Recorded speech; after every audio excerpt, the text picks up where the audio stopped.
लोगों से कहना चाहता हूं, कम मेक इन इंडिया।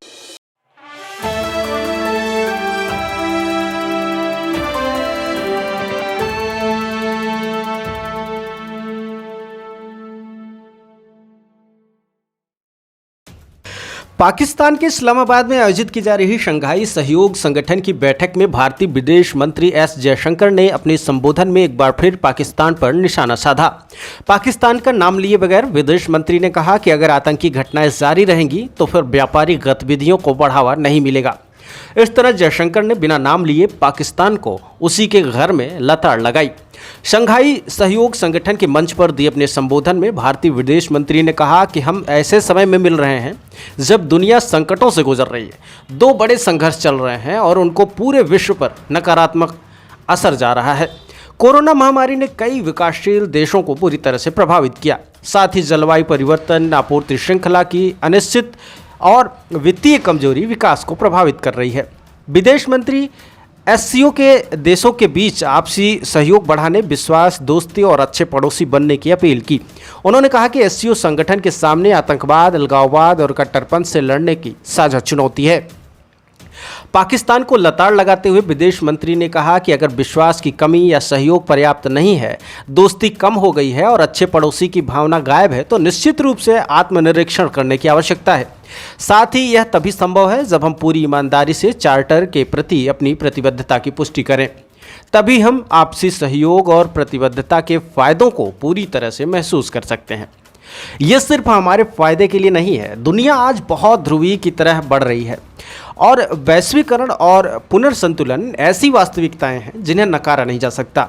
उन्होंने निवेश, व्यापार, ऊर्जा और अन्य क्षेत्रों में सहयोग के अवसर पैदा किए हैं। अगर हम इसे आगे बढ़ाते हैं तो इससे हमारे क्षेत्र को बहुत फायदा होगा। उन्होंने कहा कि विकास और तरक्की के लिए शांति और स्थिरता जरूरी है। अगर सीमा पर आतंकवाद होगा, अलगाववाद और कट्टरपंथ होगा तो फिर व्यापार, ऊर्जा, कनेक्टिविटी और लोगों के बीच आपसी संबंधों को बढ़ावा देना मुश्किल होगा। उन्होंने कहा कि औद्योगिक सहयोग से प्रतिस्पर्धा और श्रम बाजार का विस्तार हो सकता है। छोटे और मध्यम उद्योगों के बीच सहयोग से रोजगार के अवसर पैदा होंगे। बड़े नेटवर्क से औद्योगिक समुदाय को फायदा होता है। आपसी जुड़ाव नए रास्ते खोलते हैं। लॉजिस्टिक एक बड़े बदलाव से गुजर रहा है। साथ ही पर्यावरण, जलवायु परिवर्तन, स्वास्थ्य क्षेत्र, खाद्य और ऊर्जा के सहयोग की अपार संभावनाएं हैं। साथ ही संस्कृति, शिक्षा और खेल में भी काफ़ी विकास हो रहा है। तो ऐसे में मिलजुल कर काम करने से ज़्यादा फायदा होगा। विदेश मंत्री ने भारत सरकार द्वारा शुरू किए गए वैश्विक अभियानों जैसे international solar alliance, mission life, आपदा प्रबंधन और पर्यावरण के क्षेत्र में किए जा रहे कार्यों की भी एससीओ से आगे बढ़ाने की अपील की।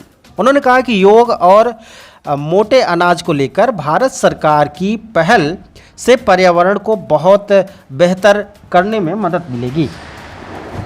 साथ ही global biofuel alliance, international big cat alliance से जैव विविधता की सुरक्षा की जा सकती है। भारत में हमने डिजिटल इंफ्रास्ट्रक्चर की अहमियत को प्रदर्शित किया है। साथ ही हमने महिला आधारित विकास के प्रभाव को दिखाया है।